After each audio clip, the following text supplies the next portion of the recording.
I'd like to start my story by talking about this man's story. And this is Ngibut Gwaza, and he lives in Tembisa, a township outside of Pretoria. And one night he woke up in the middle of the night amidst smoke and fire and ran out of his home.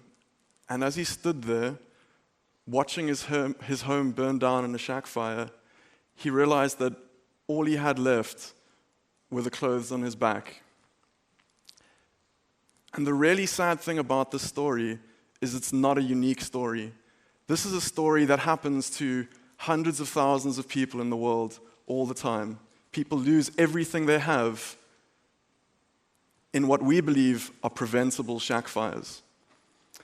Just to put this into context, just to give it some numbers, in the first 3 months of 2013, in Cape Town, 11,000 people were left homeless due to shack fires. And this is just in Cape Town in 3 months. If you extrapolate those numbers across all the provinces in South Africa, across all the months in the year, across all the countries that have slums in the world, you get to some staggering figures. This is a serious developmental challenge that affects millions of people, tens of millions of people, and that no one really has any solution for. Now, those first 3 months of 2013 were a very important time because that was when my best friend Francois Petusi had just finished university, and he was having a great time. And he'd just written his thesis on a device that could detect fires in shacks. And unlike most university graduates who try and get rid of that thesis as soon as possible, on the 1st of January, a fire broke out in Khayelitsha, and it destroyed about 5,000 homes in one fire. 5,000 homes.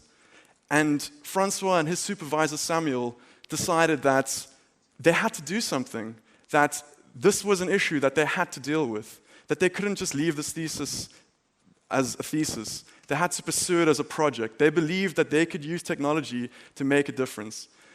And what they did is they got together a team of people, a group of friends, someone who knew something about business, someone that knew something about development, someone that knew a little bit about industrial design, and an engineer, myself.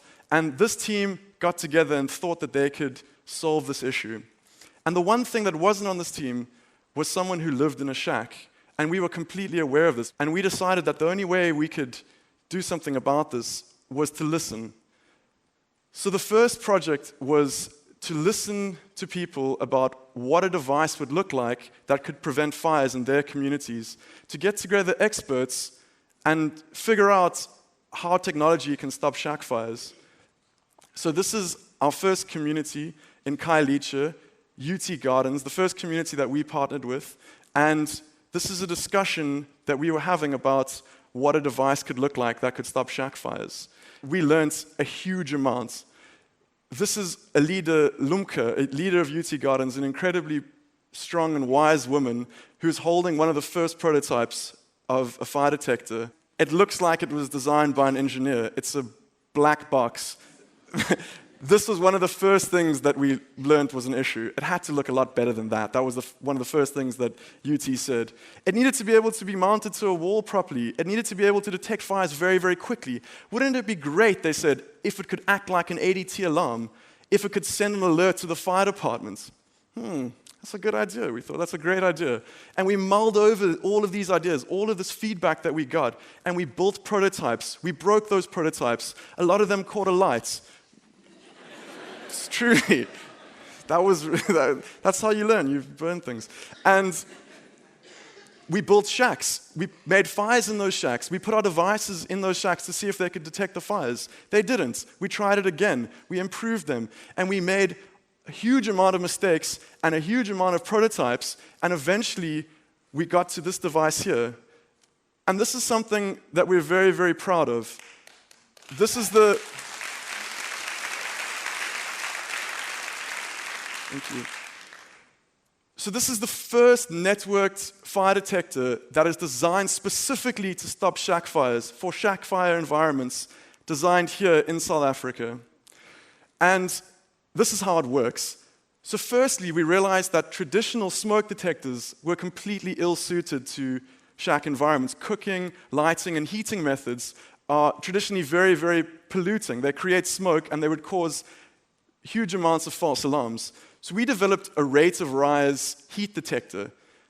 This uses algorithms to detect how hot an environment is getting and decides whether that would be a case for a fire. As soon as it detects the fire, it sets off an alarm and warns people in the house that there's an issue and allows them those crucial few minutes to deal with the problem, to deal with the fire before it becomes unmanageable. The next layer of protection is that our devices listen to one another. And we learned very quickly that a fire in my neighbor's home is just as much of a problem for my neighbor as it is for me. Shacks and urban settlements are incredibly densely populated, and fires spread incredibly quickly. So our devices communicate to all neighboring devices within a 60-meter radius. So as soon as a fire is detected and it isn't dealt with, it transmits the message to the whole community, which allows a community-wide response and gives all of the neighbors those crucial moments to deal with the fire before it becomes unmanageable. As a third level of protection, we wanted to listen to how our system was performing. So we created an internet gateway, a smart device that we call the mother device because it protects the network. And what this device is basically a cell phone that transmits information about the network that we've created to our database. As soon as a fire is detected, it logs it to our database and allows us to send messages to the community leaders and in the near future to disaster management so that they can respond with accurate GPS coordinates to an emergency situation even more proactively.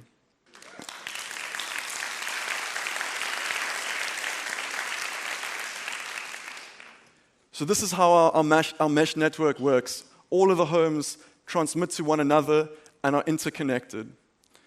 We have run a pilot since the end of November, and we currently have about 1,200 devices in homes across the Western Cape. And we have already been met with some great successes. These are the community leaders, again, in UT Gardens. I'd like to tell you about one story that happened in UT just a day after we installed our first smart device, the first mother device. So we'd programmed the device to send us messages as soon as it detected a fire. And the day after we installed the device, some of us were together and I got an SMS. Oh my word, a fire's been detected in UT. It must be a glitch in the system. And I just imagined how much time we're going to have to work on correcting that error because obviously our system wasn't working properly. And we called the community leadership and said, listen, we think there might be a problem. And we were met with, yes, we know, we're putting out the fire as we speak. And what had happened was that a woman was cooking on an open fire. A small breeze blew an ember into a locked home. So the shack caught a light from the inside, but it had been locked. The woman who the home belonged to was actually at the hospital giving birth to her child, and no one could get into her home. Luckily, her home had a Lumkani device in it.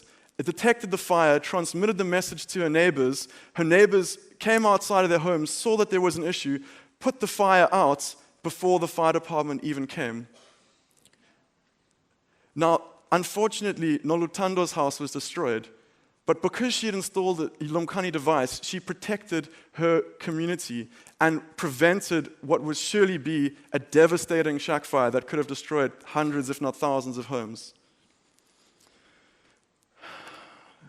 We're still listening to our system. We're still trying to figure out how to improve it.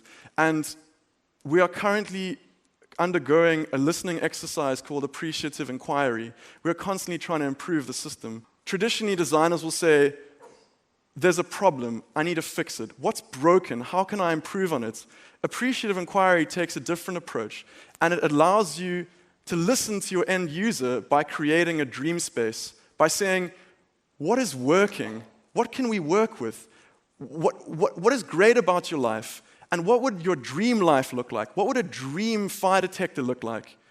So by using this appreciative inquiry methodology, we have developed a mobile phone application that are currently collecting more information from UT Gardens. And we're getting feedback about how well the system is working and how we can improve it. We're currently processing these hundreds of data points that we've collected to try and further iterate the device and put out even more devices that are even better than the ones that are currently in the field. So we've got 1,000 devices currently, but we've got a long way to go. We've got about 2 million homes that desperately need our device in South Africa alone, and we really want to get to all of those homes. If we look even further afield, there's about 1 billion people worldwide who live in shacks and live in daily anxiety of their homes burning down. We want to reach all of these homes as well. My personal aspiration, however, is that stories like Ngibut's story never need to be told again. People don't need to experience the devastation of shack fires. Thank you.